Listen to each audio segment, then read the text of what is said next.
우리 다니엘서 후반부를 함께 좀 살펴볼 텐데 목소리가 좀 거렁거렁하죠. 그래도 좀 이해하세요. 여러분, 다니엘서는 총 12장으로 되어 있다고 말씀드렸어요. 그래서 1장에서 6장까지는 역사적인 교훈을 통해 하나님이 하나님 자신을 계시하십니다. 그래서 1장에서 5장까지는 신바벨론 때에, 요때 바로 다니엘과 세 친구 또 여호야김 3년 때 이렇게 포로로 끌려간 거죠. 그 시대에 있었던 일에 대한 역사적 교훈이고요.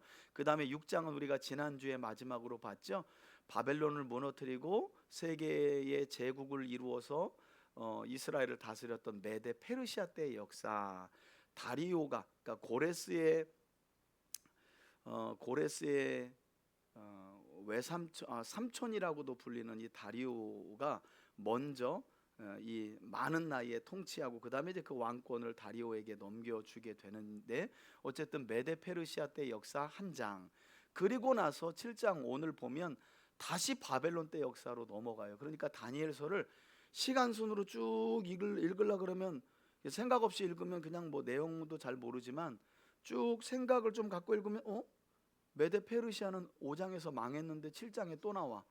내용이 다르다는 거예요. 1장에서 6장까지는 역사적 사실을 통해서 하나님이 교훈하시고, 7장에서 12장까지는 요 두 시대에 있었던 이상, 환상을 통해 하나님이 두 시대에 하나님의 뜻을 계시하신 내용을 7장 8장에 나누어서 바벨론 때 받은 이상, 메데 페르시아 때는 9장에서 12장까지 받은 이상을 가르쳐주고 계시다.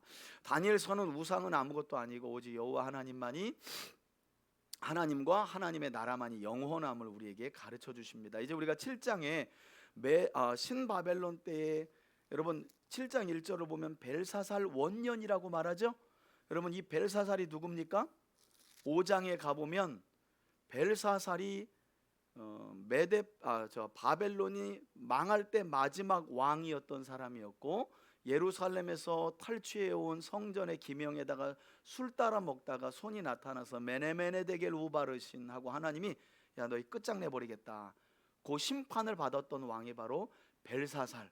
그래서 이제 벨롬 다 있다 이렇게 외치면 돼요. 참 세상에 벨롬 다 있다, 그래서 벨사살, 이렇게 하나님이 벨롬 다 있어. 그러니까 어떻게 해요? 그것도 하나님의 성전의 거룩한 기명에다 술을 따라 먹어. 벨롬 다 있죠? 그럼 하나님이 어떻게 한다는 거예요? 사살시켜버려. 이런 벨롬은 하나님이 사살시켜버려. 그래서 벨사살 이렇게 외우시면 아주 단순해요. 그 벨사살인데, 그 벨사살 원년에 하나님이 주신 환상을 7장에 또 8장에 연이어서 기록하고 있는 겁니다. 그래서 여기 보면 다니엘이 이 내용을 알고 보면, 들으면 이제 이해가 좀 빨라요. 여기 보면 이제 네 가지 큰 짐승을 봐요. 여러분, 구약 성경에서 큰 짐승은 큰 나라들로 비유될 때가 많습니다. 그래서 요거는 이제 요걸 알아야, 요 내용을 알아야 바다에서 나왔는데, 요걸 알아야 요한계시록 같은 데 보면 짐승이 바다에서 하나는 땅에서 하나는 바다에서 올라온다.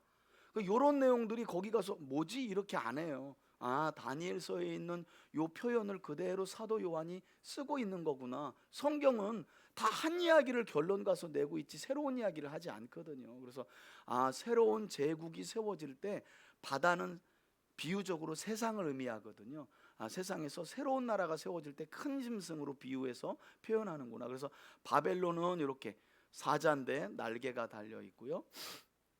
헬라는 페르시아는 이제 곰으로, 이렇게 아주 힘있고 한 곰으로, 그리고 그리스는 아주 날쌘 표범으로, 그 다음에 이제 로마, 예수님 당시에 다스렸던 로마는 이렇게 열뿔이 달린 뭐 용과 같은 아주 괴물로 이렇게 비유된 건데, 이런 네 개의 짐승들이 세워져서 긴 시간 동안 세상을 정복하고 다스려가는 일을 반복하며, 그 시대의 이스라엘도 그 큰 제국의 힘이 압제하는 시대의 소용돌이처럼 계속 압제당하는 시대를 보내게 될 것이라는 환상을 하나님께서 주신 거예요. 여기 보면 네 짐승 환상에 대한 해석도 나오죠. 여기 사자는 바벨론, 곰은 메데 페르시아, 표범은 헬라, 그리고 아주 괴이한 짐승은, 열뿔 가진 짐승은 로마, 그리고 이에 분열된 나라로 보이고요. 여기에서 읽게 되는 작은 뿔은 이제 적그리스도, 그리스도를 대적하는 자를 상징합니다. 여러분, 적그리스도를 한 사람이라고 생각하면 안 돼요. 그죠? 이게 나라가 될 수도 있고 어떤 단체가 될 수도 있고 어떤 한 사람이 될 수도 있는 거죠. 그리고 여기 성경에 나오는 한때 두때 반때라는 표현은 하나님이 정하신 때라고 보면 돼요. 여러분, 대부분의 이단들은 이 다니엘서에 나오는 한때 두때 반때를 요한계시록과 무리하게 연결시켜 가지고 날짜를 계산해 가지고 예를 들어서 하나님 여호와 증인들도 이런 걸로 잘못된 무리한 해석을 해가지고 과거에 그리스도의 재림을 한 네다섯 번이나 연거푸 이야기했다 불발로 돌아가가지고 지금은 아예 그런 얘기 안 하죠. 예. 그런 일들이 이단들마다 얼마나 많았는지 몰라요. 여러분, 그냥 지금까지 제가 공부한 바로 보면 한때 두때 반때 하면 어떻게 되는 거예요? 셋대 반이잖아요. 그죠? 3년 반이잖아요. 이 3년 반, 셋대 두때 반때 뭐 42달, 뭐 1200 며칠 날로도 나오는데 그렇게 나오면 하나님이 어떤 일을 하시겠다고 특정한 기간을 의미하는구나. 그 기간은 3년 반이 아니라 표현이 되는 거예요. 이따가 보겠지만 9장에 70일에가 나와요. 이거 70일 해가지고 이단들이 얼마나 많이 나왔는지 몰라요. 지금도 여러분 70일에 유튜브에 쳐두면 뭐 이단들이 그냥 쫙 그냥 하나님의 교회부터 이단들이 70일에가 언제다 이야기하면서 마치 자기만이 그 비밀을 아는 것처럼 그렇게 풀어가지고 그건 정확한 문자적인 기간이라고 보면 안 되게 상징적이고 조금 이따 설명드리겠지만 70일에도 기간이 중요한 게 아니라 70일을 통해 하나님이 뭘 하시겠냐고 하는 뭘 하시겠냐는 목적이 중요해요. 목적이. 자, 그리고 옛적부터 항상 계신 이는 하나님을 말하고요, 인자 같으시는 이는 예수님을 비유합니다. 그래서 복음서에 보면 인자가라는 표현은 다니엘서에서 표현된 것을 예수님이 자기 자신에게 적용시키고 있구나라는 것도 우리가 이해할 수 있는 거죠. 자, 그러면 앞서 보았던 느부갓네살이 보았던 이 환상하고 느부갓네살의 후손이자 바벨론의 마지막 왕이었던 벨사살이 보았던 이 환상은 맞아떨어져요. 금은 머리는 바벨론이었거든요, 그죠? 그 다음에 메데페르시아 몸통, 그 다음에 그리스는 그 허리 배꼽 아래, 그 다음에 이제 다리 발까지는 이제 로마, 이렇게 이제 이어지는 거예요. 사실은 같은 그 예언을 환상을 하나님이 느부갓네살 왕 때 한번 보여주고 그때 어떤 그 하나님이 요 신상을 보여줬잖아요. 그래가지고 이거 내가 어떤 꿈을 꿨는지부터 알아맞혀봐. 그래가지고 난리가 났잖아요. 다니엘이 하나님이 보여주신 환상을 가지고 당신 이런 거 보셨죠? 그랬더니 느부갓네살이 깜짝 놀라죠, 그죠? 근데 이 환상이 어떻게 끝나요? 한 돌이 와가지고 저걸 확 박살내버리죠. 그리고 영원한 나라가 세워지는, 저 나라는 영원하지 않고 영원한 한 나라가 세워지는 것으로 환상을 해석합니다. 그거하고 이거하고 똑같은 거예요. 결국엔 세상 나라는 세워졌다 폐해지고 왕들도 세워졌다 폐해지지만 누구 나라는? 하나님 나라. 여러분, 하나님 나라가 영원하다는 게 왜 중요하냐면 하나님의 나라만 있겠어요? 하나님 나라가? 하나님 나라에 뭐가 있어요? 백성이 있잖아요. 저와 여러분들이. 그러니까 하나님 나라가 영원하다는 건 천국이 영원하다는 막연한 생각을 하시면 안 돼. 여러분, 하나님 나라가 영원하다는 전제는 그 나라 백성이 영원하다는 걸 전제하고 있는 거예요. 그래서 영원한 하나님 나라에 있다가도 보면 성도들이, 우리 앞서 보면 성도들이 그 나라의 주인이 돼가지고 영생을 누린다는 이야기까지 하잖아요, 그죠? 그 이야기와 똑같은 거예요, 내내. 자, 이 정도 이해하시고 이제 들으시면 되겠습니다. 자, 7장입니다. 7장.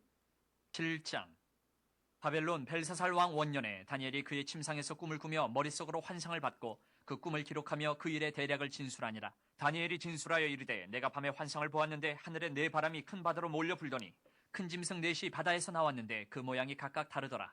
첫째는 여러분, 네 짐승이 바다에서, 그러니까 다니엘이 앞으로 이렇게 하나님 보여주시는데 앞으로 장차 지금은 이제 바벨론 때잖아요. 바벨론 벨사살이면 망하기 직전이거든요.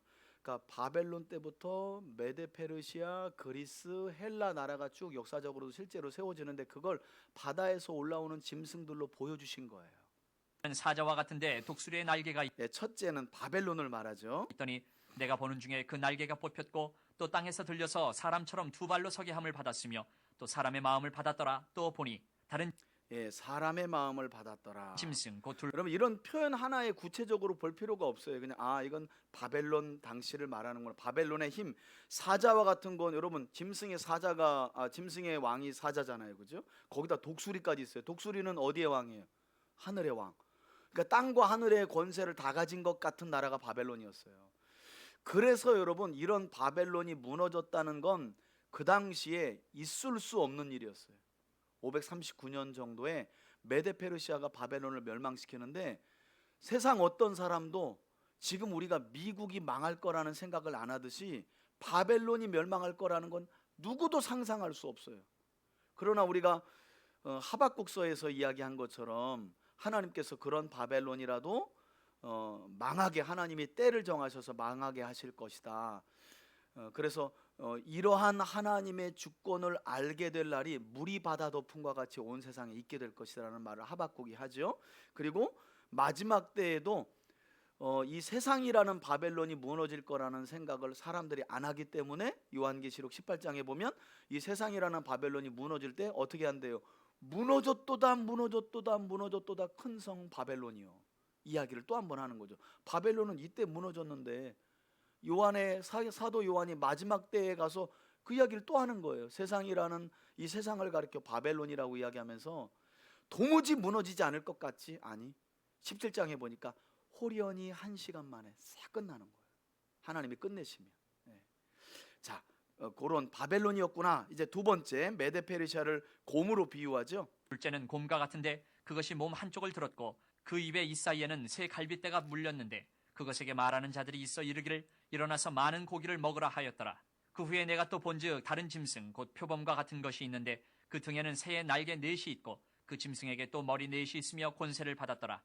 내가 밤 환상 가운데에 그 다음에 본 넷째 짐승은 무섭고 놀라우며 또 매우 강하며 가장 또 쇠로 된 강력하죠. 큰 이가 있어서 먹고 부서뜨리고 그 나머지를 발로 밟았으며 이 짐승은 전에 모든 짐승과 다르고 또 10뿔이 있더라. 내가 그 뿔을 유심히 보는 중에 다른 작은 뿔이 그 사이에서 나더니 첫 번째 뿔 중에 셋이 그 앞에서 뿌리까지 뽑혔으며 이 작은 뿔에는 사람의 눈 같은 눈들이 있고 또 입이 있어 큰 말을 하였더라. 내가 보니 왕자가 놓이고 옛적부터 항상 계신 이가 좌정하셨는데 그의 옷은 이제 하나님의 이야기가 시작됩니다. 이제 세상에서 올라오는 큰 나라들을 이야기하고 나서 하나님에 대한 이야기를 해요. 희기가 눈 같고 그의 머리털은 깨끗한 양의 털 같고 그의 보좌는 불꽃이요 그의 바퀴는 타오르는 불이며 불이 강처럼 흘러 그의 앞에서 나오며 그를 섬기는 자는 천천히요 그 앞에서 모셔선 자는 만만이며 심판을 베푸는데 책들이 펴놓였더라. 그때 내가 작은 뿔이 말하는 큰 목소리로 말미암아 주목하여 보는 사이에 짐승이 죽임을 당하고 그의 시체가 상한 바 되어 타오르는 불에 던져졌으며 예, 짐승이 넷째 짐승이 죽음을 당하고 그 남은 끝났다는 짐승들은 거죠. 그의 권세를 빼앗겼으나 그 생명은 보존되어 정한 시기가 이르기를 기다리게 되었더라. 내가 또 여러분 중요한 건 이 여러 나라들이 일어났는데 하나님께서 심판의 보좌를 베풀고 왕이신 하나님께서 이 나라들을 심판하셨다는 거예요. 예. 그러니까 누가 왕인지를 지금 다니엘이 환상을 통해 본 거죠. 진짜 왕이 누군지. 밤 환상 중에 보니 인자 같은 이가 하늘 구름을 타고 와서 옛적부터 항상 계신 이에게 나아가 그 앞으로 인도되매 그에게 권세와 영광과 나라를 주고 모든 백성과 나라들과 다른 언어를 말하는 모든 자들이 그를 섬기게 하였으니 그의 권세는 소멸되지 아니하는 영원한 권세요 그의 나라는 멸망하지 아니할 것이니라. 예, 이게 이제 요한계시록에도 나오는데 인자 같은 이가 아무리 봐도 예수님으로 보이죠. 그죠? 요한계시록 1장에도 그가 구름을 타고 오신다. 여러분 손오공 아닙니다. 그죠? 구름은 구약에서 하나님의 임재, 성막 안에 가득했던 임재, 솔로몬이 건축한 성전 안에 가득했던 임재. 그러니까 하나님의 현현을 구약에서는 뭘로 표현해요? 구름이 가득했다. 그러니까 예수님이 구름을 탄다는 말은 손오공처럼 이렇게 탄다는 게 아니라 예. 구름 가운데 함께 오신다는 건 하나님의 현현을 의미하는 거예요. 그러니까 예수님이 누구라는 거예요? 하나님이시라는 거예요. 그죠? 자, 15절. 이런 엄청난 환상을 봤으니 여러분 다니엘이 뭐 우리하고 뭐 다니엘이라고 다릅니까? 우리하고 성정이 같은데. 그러니까 뭐 다니엘이 그때부터 근심이 쌓이고 막 번민하게 되는 거예요. 이게 여러분 하나님께서 책을 읽고 아주 박식하게도 하고 지혜도 주시고 환상을 깨달아 해석할 수 있는 능력도 다니엘에게 주시지만 다니엘이 하나님이 된 건 아니라는 걸 여러분들이 아셔야 돼요. 다니엘도 하나님이 가르쳐 주시는 만큼만 알 수 있는 거예요. 그런데 벨사살 왕 때 이런 엄청난 환상을 보여주셨으니까 이 다니엘이 그러니까 요때는 다니엘이 벨사살 때니까 거의 90세가 넘은 노인인데, 그러니까 막 번민하는 거예요. 이게 뭐지? 이게 도대체가 어떻게 되는 거지? 번민한 거예요. 그 내용이 이제 나옵니다. 나 다니엘이 중심에 근심하며 내 머릿속의 환상이 나를 번민하게 한지라. 내가 그 곁에 모셔선 자들 중 하나에게 나아가서 이 모든 일의 진상을 물으매 그가 내게 말하여 그 일의 해석을 알려주며 이르되 여러분 여기 보세요. 다니엘도 물어보잖아요.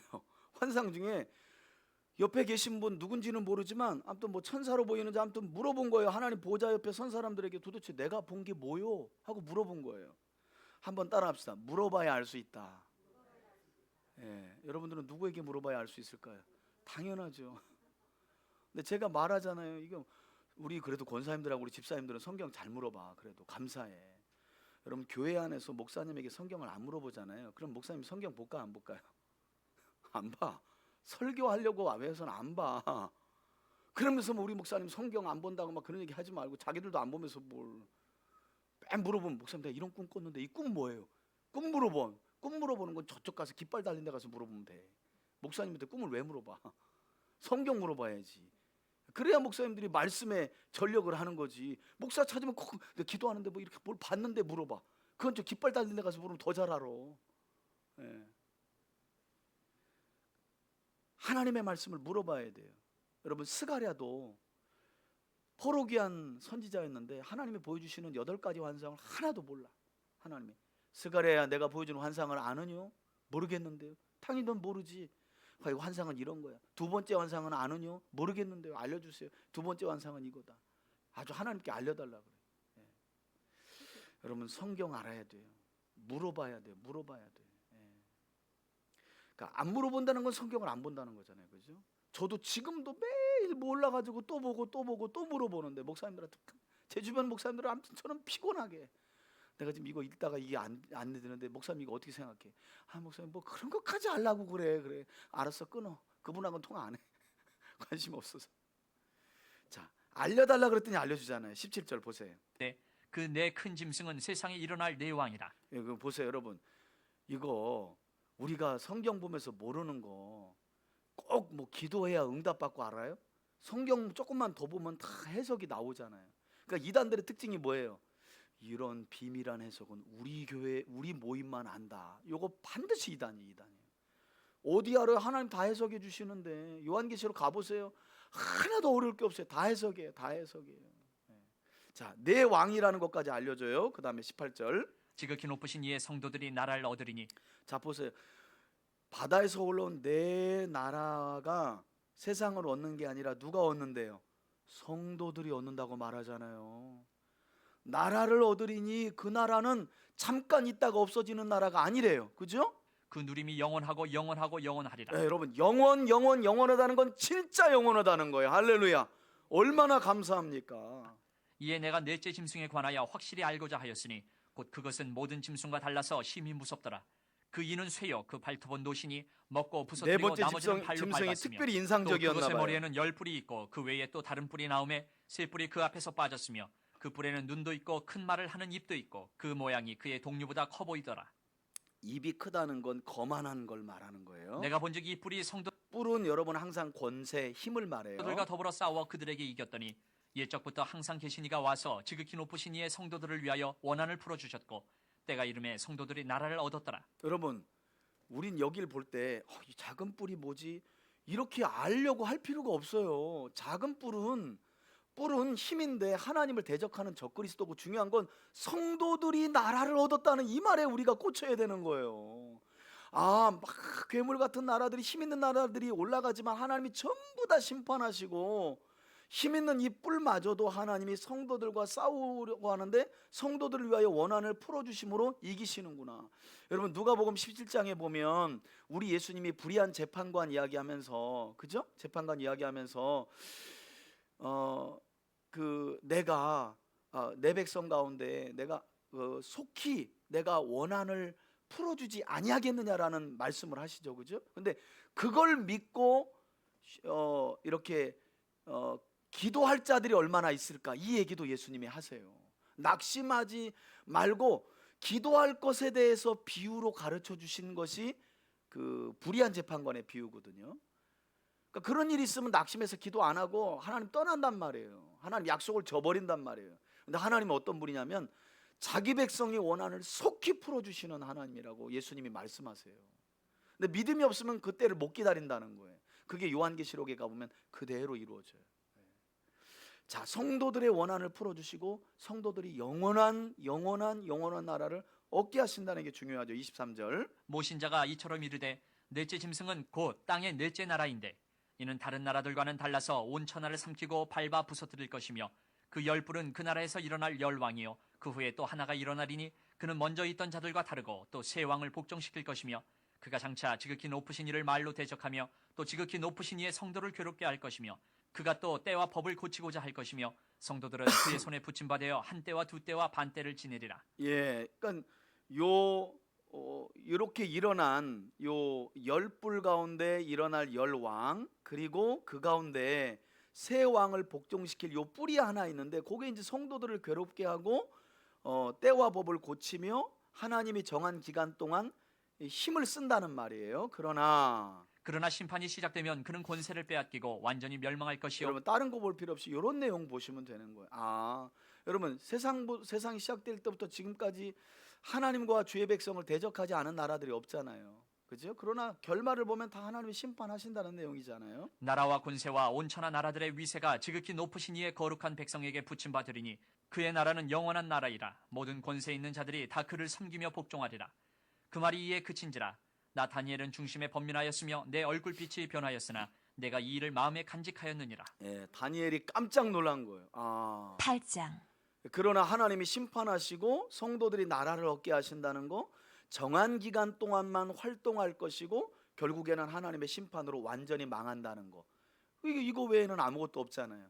다른 거 정확하게 풀리지 않는 것 가지고 막 이런 해석 저런 해석 가지고 역사를 막 갖다 껴막지다가 온갖 난잡한 이야기가 돼.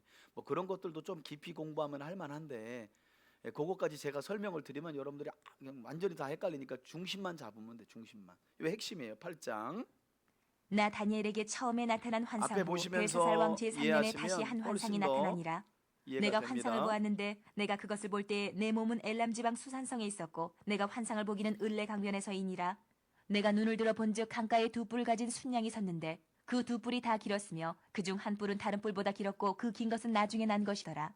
내가 본즉 그 순양이 서쪽과 북쪽과 남쪽을 향하여 받으나 그것을 당할 짐승이 하나도 없고 그 손에서 구할 자가 없으므로 그것이 원하는 대로 행하고 강하여졌더라. 예, 여러분 여기서 잠깐 앞에 한번 보시면 훨씬 더 내용이 쉽거든요. 지금 이번에는 이제 벨사살 원년에서 한 2년 지나서 3년 때 또 다시 하나님 환상을 보여주신 거예요. 여러분 구약에서 드러나는 환상은 성경이라는 특별 계시가 완성되지 않았기 때문에 하나님이 선지자들을 통해 환상을 통해 자기 뜻을 보여주시고 때로는 꿈을 통해 보여주시고 때로는 선지자들의 예언을 통해 보여주시는 거예요. 지금 우리에게 하나님은 그렇게 하실까요? 안 하실까요? 안 하죠. 특별 계시인 성경이 완성됐는데, 그죠? 그러니까 이 시대에 환상은 없는 거예요. 하나님이 어떤 계시로 환상을 통해서 계시할 수 있지만 그렇게 안 하신다는 거. 왜? 약속이 정확한 계시가 있기 때문에. 이제 그 3년쯤에 환상을 또 본 건데 이제 한 여기 여기 보시면 숫 염소와 그죠? 숫 양의 싸움이 나오죠? 요거는 이제 그리스, 숫 염소는 그리스, 숫 양은 메데 페르시아를 상징하는 거예요. 결국 숫 양이 요 메데 페르시아를 이깁니다. 아까 메데 곰 같은 메데 페르시아가 날개 달린 사자를 무너뜨린 것처럼 요 내용이에요. 계속 지금 하나님이 예정하신 대로 바다에서 일어나는 나라들이 계속 세워지고 망하고 세워지고 망하는 얘기를 하고 있는 겁니다. 그래서 앞에 보시면 수장은 메데 페르시아, 수염소는 헬라를 의미하고요. 그래서 작은 뿔은 여기 보면 이제 역사적으로는 안티오코스 4세라는 거, 그리고 2300주야는 1150일 성전이 더럽혀지고 마카비가 회복될 때까지의 이 기간을 말하는데 여러분들이 그것까지는 그냥 모르셔도 됩니다. 자, 8장 보겠습니다. 계속 제가 설명을 드릴게요. 수염소는 헬라, 그리스라는 나라, 를 여러분들이 이해하시면 돼요. 내가 생각할 때에 한 순염소가 서쪽에서부터 와서 온 지면에 두루 다니되 땅에 닿지 아니하며 그 염소의 두 눈 사이에는 현저한 뿔이 있더라. 현저한 뿔이 있다는 건 그리스가 엄청난 힘이 있었다는 거예요. 그것이 두 뿔 가진 순양 곧 내가 본 바 강가에 섰던 양에게로 나아가되 분노한 그 힘으로 그것에게로 메데페르시아죠. 달려가더니 내가 본즉 그것이 순양에게로 가까이 나아가서는 더욱 성내에 그 순양을 쳐서 그 두 뿔을 꺾으나 둘이 순양에게는 싸웁니다. 그것을 대적할 힘이 없으므로 그것이 순양을 땅에 엎드러뜨리고 짓밟았으나 순양을 그 손에서 벗어나게 할 자가 없었더라. 메데페르시아가 이렇게 해서 수렴소인 그리스의 망해요. 실제로 세계사를 보면 페르시아는 그리스의 망해요. 순념소에 망하는 거예요. 순양인 페르시아는. 순염소가 스스로 심히 강대하여 가더니 강성할 때에 그 큰 뿔이 꺾이고 그 대신에 현저한 뿔 넷이 하늘 사방을 향하여 났더라. 여러분 이게 재밌는 게 뭐냐면 지금 수렴소를 상징하는 그리스가 순양을 상징하는 메데페르시아를 꺾었잖아요. 그리고 나서 이 숫염소에게서 큰 뿔이 있는데 그 큰 뿔이 꺾여. 그리고 4개의 뿔이 생겼다는 거예요. 실제로 이걸 이제 대부분은 역사가들이 그리스라는 수렴소, 그러니까 수렴소가 상징하는 그리스의 왕이 알렉산더예요. 우리가 잘 아는 알렉산더 왕. 세상을 호령했던 알렉산더 왕, 33살에 죽어 예수님과 비슷하게. 이 필립의 아들이었던 큰 뿔을 가진 알렉산더가 세상을 정복하게 되는데 33살에 죽어요. 전쟁 중에. 그리고 나서 알렉산더의 장군 4명이 알렉산더가 정복한 그리스를 찢어가지고 나눠서 갔습니다. 그게 지금 8절 후반에 나오는 현저한 뿔 4개가 사방으로 나왔다, 요 내용이에요. 요건 좀 세계사하고 같이 읽어야 합니다. 그 정도 아시면 돼요. 자, 그 중에 9절. 그중 한 뿔에서 또 작은 뿔 하나가 나서 남쪽과 동쪽과 또 영화로운 땅을 향하여 심히 커지더니 그것이 하늘 군대에 미칠 만큼 커져서 그 군대와 별들 중에 몇을 땅에 떨어뜨리고 그것들을 짓밟고 또 스스로 높아져서 군대의 주제를 대적하며 그에게 매일 드리는 하나님의 성도들, 주의 백성들을 이렇게 박해한다는 제사를 의미예요. 없애버렸고 그의 성소를 헐었으며 그의 악으로 말미암아 백성이 매일 드리는 제사가 넘긴 바 되었고 그것이 또 진리를 땅에 던지며 자의로 행하여 형통하였더라. 내가 들은즉 한 거룩한 이가 말하더니 다른 거룩한 이가 그 말하는 이에게 묻되 환상에 나타난 바 매일 드리는 제사와 망하게 하는 죄악에 대한 일과 성소와 백성이 내준 바 되며 짓밟힐 일이 어느 때까지 이를꼬 하며 그가 내게 이르되 2300주야까지니 그때의 성소가 정결하게 되리라 하였느니라. 6년 반의 기간인데 이것도 역시 정하신 때라고 보면 되겠죠. 나 다니엘이 이 환상을 보고 그 뜻을 알고자 할 때에 사람 모양 같은 것이 내 앞에 섰고 다니엘은 무조건 보면 알고자 해요. 내가 들은즉 을레강 두 언덕 사이에서 사람의 목소리가 있어 외쳐 이르되 가브리엘아 이 환상을 이 사람에게 깨닫게 하라 하더니 다니엘에게 알려줘라 이렇게 한 거죠. 그가 내가 선 곳으로 나왔는데 그가 나올 때에 내가 두려워서 얼굴을 땅에 대고 엎드리매 그가 내게 이르되 인자야 깨달아 알라 이 환상은 정한 때의 끝에 관한 것이니라. 여기서 인자는 사람의 아들아 이런 말로 표현됩니다. 그- 그러니까 이 환상은 하나님이 정하신 때의 끝에 있을 일에 대한 걸 내가 지금 너에게 보여준 거야 라는 말을 한 거예요. 그가 내게 말할 때에 내가 얼굴을 땅에 대고 엎드려 깊이 잠들매 그가 나를 어루만져서 일으켜 세우며 이런 거는 여러분 엘리야 때와 좀 비슷하죠, 그죠? 이르되 진노하시는 때가 마친 후에 될 일을 내가 내게 알게 하리니 이 환상은 정한 때 끝에 관한 것임이라. 벌써 두 번째 이야기합니다. 이 환상은 정한 때에 하나님이 정하신 어떤 때의 끝에 있게 될 일에 관한 환상이었다. 내가 본 바 두 뿔 가진 순양은 곧 메대와 바사 왕들이요 털이 많은 순염소는 곧 헬라 왕이요 그의 두 눈 사이에 있는 큰 뿔은 곧 그 첫째 왕이요 여기도 다 이야기하죠. 수장은 페르시아를 말한다. 수점소는 헬라 왕이었다. 이 뿔이 꺾이고 그 대신에 네 뿔이 났은즉 그 나라 가운데에서 네 나라가 일어나되 그의 권세만 못하리라. 이 네 나라 마지막 때에 반역자들이 가득할 즈음에 한 왕이 일어나리니 그 얼굴은 뻔뻔하며 속임수에 능하며 그 권세가 강할 것이나 자기의 힘으로 말미암은 것이 아니며 그가 장차 놀랍게 파괴 행위를 하고 자의로 행하여 형통하며 강한 자들과 거룩한 백성을 멸하리라. 그가 꾀를 베풀어 제 손으로 속임수를 행하고 마음에 스스로 큰 채하며 또 평화로운 때에 많은 무리를 멸하며 또 스스로 서서 만왕의 왕을 대적할 것이나 그가 사람의 손으로 말미암지 아니하고 깨지리라. 이미 말한 바 주야에 대한 환상은 확실하니 너는 그 환상을 간직하라. 이는 여러 날 후의 일임이라 하더라. 이에 나 다니엘이 지쳐서 여러 날 앓다가 여러분 이 환상에 대한 해석을 알고도 알려줬는데도 이게 감당이 안 되니까 여러 날 알아. 일어나서 왕이 이를 보았느니라. 내가 그 환상으로 말미암아 놀랐고 그 뜻을 깨닫는 사람도 없었느니라. 그러니까 여러분 다니엘도 뭐 한 거예요? 못 깨달았어. 다니엘도 못 깨달아. 이게 감당이 안 되는 현상이에요. 그러니까 우리가 진짜 환상 본 사람과 가짜 환상 본 사람들이 분별이 되겠죠. 기도할 때 뭐 환상 봤다는데 일단 환상 보면 알아야 돼. 왜냐면 감당이 안 되거든 이게. 근데 뭐 봤다고 떠들고 다니는 거니까 다 가짜 환상이야. 진짜 환상은 자기 감당이 안 돼. 알아놓어. 이게 감당이 안 될 하나님의 역사를 보고. 그러니까 여러분 환상 봤다고 함부로 떠들고 돌아다니면 안 돼요. 진짜 환상 본 사람 어떻다고요? 범민아야 알아. 그거 보면 진짜 환상 봤는지 가짜 환상 봤는지 알아. 중요한 건 다니엘도 못 깨달았다는 거예요. 그럼 그런 거예요. 하나님이 알려주셔야 아는 거예요. 중요한 건 저도 이 본문을 아주 많이 보고 세계사하고 보고 요세푸스 역사책에 봐가지고 이 성도들을 예루살렘을 그리고 성도들을 괴롭게 하는 한 뿔이 뭐 셀류코스 왕조의 안티오코스 4세구나 하고 뭐 엄청난 주석과 해석들이 있어요. 여러분 예언은 기본적으로 여러분들이 알아셔야 될 게 뭐냐면 예언은 이중적 또는 삼중적 의미가 있어요. 그래서 어떤 하나의 역사하고 예언이 딱 이거하고 맞네 하고 딱 껴맞춰서 그것만 알면 안 돼요. 하나님의 예언은 그 시대에 통하고요, 그 먼 후시대에도 통해요. 그러니까 이 그림은 세상 끝날에 계속 그 힘센 나라들이 세상에서 계속 세워지고 마치 그 강한 힘으로 세상을 통치하는 하나님 노릇을 할 것인데 결국 하나님이 어떻게 해요? 그 나라들을 다 그 심판하고 끝낸다는 거예요. 그리고 영원한 나라를 세워 누구에게 주시겠다는 거예요? 성도들에게. 그게 핵심이에요. 그게 핵심. 예. 그러나 그 전에 뭐가 있냐면 정한 때가 있어요.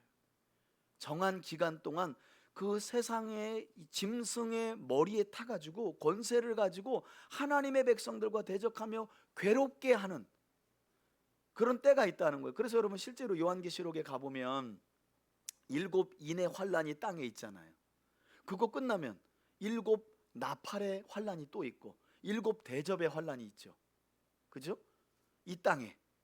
그런데 하나님께서 그 7인, 7 나팔, 7 대접의 그 긴 이 땅에 있을 환란을 설명하면서 자꾸 뭘 보여주냐면 중간에 그러나 너희는 여기에 있을 거야 하고 요한계시록 7장에서 인맞은 자 14만 4천의 상징적인 수 완전수거든요. 완전수 1200 곱하기 12 그리고 허다한 무리 너희는 여기 있지 않고 너희는 이미 예수를 믿을 때 여기 있는 거야 라고 자꾸 보여주죠. 성경을 잘못 보면 이거 그러니까 요한도 그거 보고 주님 이거 못 살아남아요. 5번째 인 뗄 때 이미 아무 다 죽어요. 과연 그럴까?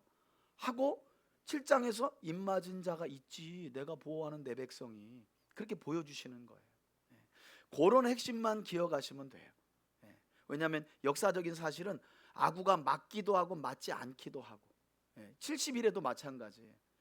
이게 다니엘의 기도를 통해 그 당시에 77에 49, 490일 안에 있게 될 일이냐 아니면 490년 안에 있게 될 일이냐 해가지고 예수님의 초림과 재림까지 막 전통적으로 해석하는데 기본적으로 알 필요는 있지만 그것보다는 하나님이 71일을 통해 뭘 약속하느냐를 보는 게 성경을 보는 진짜 눈인 거예요. 그게 9장에 나옵니다. 이제 9장 보세요. 자, 9장을 여러분 보기 전에 앞에 보시면 이게 이제 전통적인 70일의 해석입니다. 그래서 그러니까 처음 보면 이게 뭐냐 이게 당연해요, 여러분. 이게 뭔 소리냐 이렇게 반응이 나와야 당연하고 그러나 자꾸 보면 이 내용이 이해가 돼요. 그리고 참고로 말씀드리면 2022년 6월 달에 우리 3대 교회 유튜브 들어가 가지고 저도 어제 56분짜리를 또 들었거든요. 제 설교를. 2026년 6월인가에 보면 70일에 대한 해석을 제가 수요일 날 저녁 예배 때인가 오전에 했어요. 그래서 요게 뭔지 궁금하신 분들은 그걸 들어보면 어제 갔는데 제가 또 아멘 아멘이 절로 나오더라고. 이야, 너무 잘 풀어 해석했다. 이 사람 누군가 하고 어제 제가 저 설교를 56분을 들었거든요. 그때 궁금해서 그거 잘했나 못했나 해가지고 들어봤는데 해석을 잘했더라고. 그래서 여기 보면 이제 예루살렘의 중건하라는 영이 날 때로부터 7일에와 62일에 그래서 여러분 큰 틀 안에서 7일에와 62일에는 하나로 묶어서 69일에로 해석하면 되고요. 그리고 이스라엘 나라의 완전한 회복을 위해 정해진 490년으로 전통적으로는 해석을 해요. 그러니까 한 일회를 7년으로 계산을 한 거죠. 그리고 7일에는 49년으로 고레스의 등장 기간으로 보통은 해석을 하고 그리고 62일에까지는 역시 시간 간격이 있고 62일에 한 일회가 7이니까 여기다 또 곱해요. 그러면 434년. 그래서 전체가 470, 83년 안에 일어날 일에 대한, 그리고 이제 또 간격이 있고 마지막 한 일에 7년. 이렇게 이제 전체적으로 해석을 하는 거예요. 여러분 성경 강좌 노트에도 제가 이거 다 놨으니까 여러분들이 그냥 참고하시면 돼요. 그러나 이런 전통적인 해석이 있고 원독자 개념의 해석이 있어요. 그러니까 이걸 무시하면 안 돼요. 이제까지 전통적으로는 지금 보세요, 여러분. 다니엘이 이 엄청난 환상을 봤어요. 와, 번민하고 괴로워해요. 그럼 도대체 이스라엘은 어떻게 되고 세상은 어떻게 굴러가는 것인가 하고 고민하잖아요. 그때 다니엘이 오늘 이제 다니엘서 9장을 보면 마침 예레미야서를 열어요. 그때 다니엘이 뭘 보냐면 25장에서 바벨론으로 이스라엘이 끌려가게 되면 70년 만에 돌아올 거라는 걸 봐요. 29장에 가봤더니 70년이 또 나와요. 근데 벨사살 때가 언제냐면 70년이 찰 때예요. 그러니까 다니엘이 그래서 기도하는 거예요. 하나님, 지금 벨사살까지 우리가 끌려 여호야김 3년 때부터 지금까지 70년 차가는데 예레미야는 70년이라고 그랬으니까 우리 그럼 어떻게 되는 거지? 내가 본 환상과 장차 어떻게 되는 거지? 하고 예레미야서를 열어가지고 제일 먼저는 이제 다니엘이 기도합니다. 기도. 그 곁에 하나님이 70일회를 보여주는 거예요. 그러면 여러분 이 70일회를 고레스 이후에 뭐 예수님 등장 그다음에 재림 때까지 해석으로도 볼 수 있지만 1차적으로 다니엘에게는 그 당시에 있게 될 일로도 해석을 해야 된다는 거예요. 이게 이제 원독자적 관점이에요. 그래서 원독자적으로는 한 일회를 7년이 아니라 7일로 보는 거예요. 다니엘에게서 여러분 480년이 다니엘에게 무슨 의미가 있어요? 다니엘은 70년이 차가는 그 해에 어떤 일이 있을 것인가가 궁금할 거 아니에요. 다니엘뿐만 아니라 그 시대 사람들에게. 그러니까 한 일회를 7년이 아니라 7일로 계산하는 거예요. 왜냐하면 이 일회라는 말이 원어를 보면 그냥 7이에요. 7, 7이거든요. 7해가 아니라 원래 일회라는 표현은 그냥 7이라는 숫자예요. 7. 그러니까 거기다 해석을 더하는 거예요. 7년으로. 그래서 이걸 7일로 봤을 때 490일 안에 일어날 일로 이렇게 쭉 해석을 하면 된다. 이 정도 그냥 기억하고 이해하시면 돼요. 자, 중요한 건 이 71회를 받기 전에 다니엘이 민족의 죄를 위해서 회개했다는 게 중요해요. 자, 다니엘서 우리 9장 함께 살펴보도록 하겠습니다. 9장 메대 족속 아수에로의 자, 이제는 신바벨론 때 환상은 지나갔어요. 이제 고레스 때 메데 페르시아 때에 봤던 환상입니다. 아들 다리오가 갈대아 나라 왕으로 세움을 받던 첫해 예, 요게 이제 다니엘서 5장 무렵이죠. 5장에서 6장 넘어가는 무렵. 곧 그 통치 원년에 나 다니엘이 책을 통해 여호와께서 말씀으로 선지자 예레미야에게 알려주신 그 연수를 깨달았나니 곧 예루살렘의 황폐함이 70년 만에 그치리라 하신 것이니라. 여러분 이거 큰일입니다. 이게 엄청난 일이에요. 그러니까 다니엘이 성경을 열어서 70년이 차면 돌아오겠다는 하나님의 약속을 보지 않았다면 이 역사가 어떻게 될지 모르겠어요. 뭐 다른 사람을 통해서 그럴 수도 있지만, 그러니까 여러분 세상 역사가 어떻게 이루어가는지를 좀 보시라는 거예요. 성경을 열어 하나님이 세상을 어떻게 경영하시는지를 이사야의 표현처럼 봐야 그 다음에 진짜 기도가 나온단 말이에요. 성경을 모르고 기도하면 그냥 눈 뜨면 자기 소원 이루어달라는 게 우리는 본능적으로 나와요. 근데 진짜 하나님의 역사를 이뤄가는 기도는 성경을 여는 사람을 통해서, 열고 깨닫는 사람을 통해서. 다니엘이 성경을 열어요. 그리고 이제 보세요. 어떻게 하는지. 70년 했는데 계산해 보니까 자기가 끌려온 게 70년이 거의 다 차가. 그럼 뭐 하느냐? 이제부터 길게 회개합니다. 3절부터 보세요. 내가 금식하며 베옷을 입고 채를 덮어쓰고 주 하나님께 기도하며 간구하기를 결심하고 내 하나님 여호와께 기도하며 자복하여 이르기를 크시고 두려워할 주 하나님, 주를 사랑하고 주의 계명을 지키는 자를 위하여 언약을 지키시고 그에게 언약 인자를 이야기를 베푸시는 하시죠. 이시여, 우리는 이미 범죄하여 패역하며 행악하며 반역하여 주의 법도와 규례를 말씀을 떠나 떠나서 살았습니다. 우리가 또 주의 종 선지자들이 주의 이름으로 우리의 왕들과 우리의 고관과 조상들과 온 국민에게 말씀한 것을 듣지 아니하였나이다. 주여 공의는 주께로 불순종했습니다. 돌아오고 수치는 우리 얼굴로 돌아옴이 오늘과 같아서 유다 사람들과 예루살렘 거민들과 이스라엘이 가까운 곳에 있는 자들이나 먼 곳에 있는 자들이 다 주께서 쫓아내신 각국에서 수치를 당하였사오니 이는 그들이 주께 죄를 네, 범하였음이니이다. 계속 주여 수치가 자백하죠. 우리에게 돌아오고 우리의 왕들과 우리의 또 고관과 나와요. 조상들에게 돌아온 것은 우리가 주께 예, 범죄하였음이니이다마는 죄를 주 우리 하나님께는 지어서입니다. 긍휼과 용서하심이 있사오니 이는 우리가 주께 우리가 죄를 패역하였으며 지었습니다. 우리 하나님 여호와의 목소리를 듣지 아니하며 여호와께서 그의 종 선지자들에게 부탁하여 우리 앞에 세우신 율법을 행하지 아니하였음이니이다. 온 이스라엘이 주의 율법을 범하고 치우쳐가서 주의 목소리를 듣지 아니하였으므로 이 저주가 불순종했습니다. 우리에게 내렸으되 곧 하나님의 종 모세의 율법에 기록된 맹세대로 되었사오니 이는 우리가 주께 범죄하였음이니이다. 주께서 또 큰 재앙을 얘기하죠. 우리에게 내리사 우리와 및 우리를 재판하던 재판관을 쳐서 하신 말씀을 이루셨사오니 온 천하에 예루살렘에서 일어난 일 같은 것이 없나이다. 모세의 율법에 기록된 대로 이 모든 재앙이 이미 우리에게 내렸사오나 우리는 우리의 죄악을 떠나고 주의 진리를 깨달아 우리 하나님 여호와의 얼굴을 기쁘게 하지 아니하였나이다. 그러므로 여호와께서 이 재앙을 간직하여 두셨다가 우리에게 내리게 하셨사오니 우리의 하나님 여호와께서 행하시는 모든 일이 공의로우시나 우리가 그 목소리를 듣지 아니하였음이니이다. 예, 강한 손으로 계속 주의 백성을 반복합니다. 애굽 땅에서 인도하여 내시고 하나님의 오늘과 말씀을 같이 영성을 버렸습니다. 얻으신 우리 그 주 목소리에 하나님이여 순종하지 우리는 않았습니다. 범죄하였고 죄를 악을 행하였나이다. 지었습니다. 주여 구하옵나니 주는 주의 공의를 따라 주의 분노를 주의 성 예루살렘 주의 거룩한 산에서 떠나게 하옵소서. 이는 우리의 죄와 우리 조상들의 죄악으로 말미암아 예루살렘과 주의 백성이 사면에 있는 자들에게 수치를 당함이니이다. 그러하온즉 우리 하나님이여 지금 주의 종의 기도와 간구를 들으시고 주를 위하여 주의 얼굴빛을 주의 황폐한 성소에 비추시옵소서. 나의 하나님이여 귀를 기울여 들으시며 눈을 떠서 우리의 황폐한 상황과 주의 이름으로 일컫는 성을 보옵소서. 우리가 주 앞에 간구하옵는 것은 우리의 공의를 의지하여 하는 것이 아니요 주의 큰 긍휼을 의지하여 함이니이다. 주여 들으소서. 주여 용서하소서. 주여 귀를 기울이시고 행하소서. 지체하지 마옵소서. 나의 하나님이여 주 자신을 위하여 하시옵소서. 이는 주의 성과 주의 백성이 주의 이름으로 일컫는 바 됨이니이다. 여러분 어떻게 이렇게 다니엘이 들으소서 용서하소서 귀 기울이시고 행하시고 지체하지 말아달라고 할 수 있을까요? 하나님의 약속이 있었기 때문이에요. 지금 다니엘이 하나님을 압박하는 게 아니라 하나님이 70년이라고 하셨잖아요. 그러니 지체하지 말아주세요. 이게 뭐 붙들고 기도하는 거예요? 약속, 말씀. 그러니까 약속을 붙들고 하는 기도는 허공을 칠 수가 없어요. 약속을 붙들고 하는 기도는. 약속이 없는 기도는 허공을 칠 수밖에 없어요. 허공치고 땅에 떨어지고 허공치고 땅에 떨어지고. 자, 더 봅시다. 그때 이제 내가 이같이 말하여 기도하며 내 죄와 내 백성 이스라엘의 죄를 자복하고 내 하나님의 거룩한 산을 위하여 내 하나님 여호와 앞에 간구할 때 곧 내가 기도할 때에 이전에 환상 중에 본 그 사람 가브리엘이 빨리 날아서 저녁 제사를 드릴 때쯤에 내게 이르더니 내게 가르치며 내게 말하여 이르되 이제부터 이제 다니엘아, 내가 이제 내게 70일을 지혜와 가르쳐 주는 총명을 주려고 거죠. 왔느니라. 곧 내가 기도를 시작할 즈음에 명령이 내렸으므로 이제 내게 알리러 왔느니라. 너는 크게 은총을 입은 자라. 그런즉 너는 이 일을 생각하고 그 환상을 깨달을지니라.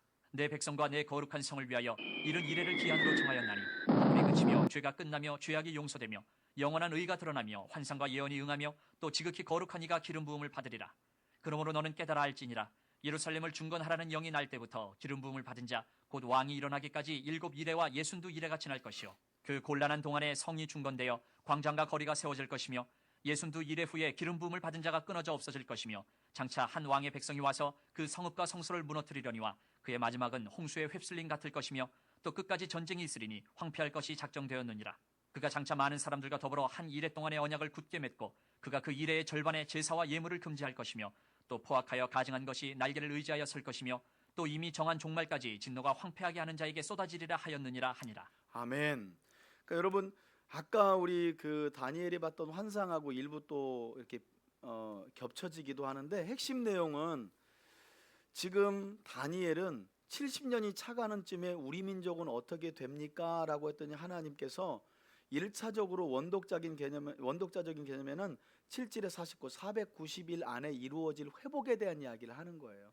그걸 이제 전통적으로는 490년으로 계산해서 이때로부터 한 430 몇 년 뒤가 되면 69일에가 지난 예수님의 초림 때가 오고 그 뒤에 또 시간 간격은 중간에 있어서 이게 안 맞아요. 근데 이제 전통적인 해석은 이스라엘이 돌아가고 뭐 광장이 회복되고 그 다음에 저 먼 미래 예수님 오고 그 다음에 또 시간을 뛰어넘어서 그리스도의 재림을 통해 완전한 하나님의 나라가 세워지지 이 정도로 70일에를 해석하지만 우리는 원독자 개념의 해석을 무시하면 안 된다는 거예요. 왜냐하면 다니엘이 지금 길게 우리 민족을 위해 기도하고 있잖아요, 그죠? 그러니까 그 당시 490일 안에 회복될 역사를 설명은 70일에로 설명한 거다. 이걸 기억하시면 좋겠고, 오히려 저는 지난번 설교에도 제가 말씀드렸다시피 이 70일에가 뭐냐에 대해서 관심 가질 것보다 70일에 대한 하나님이 회복에 대한 약속인데, 이 회복에 대한 약속이 무엇을 근거로 왔느냐?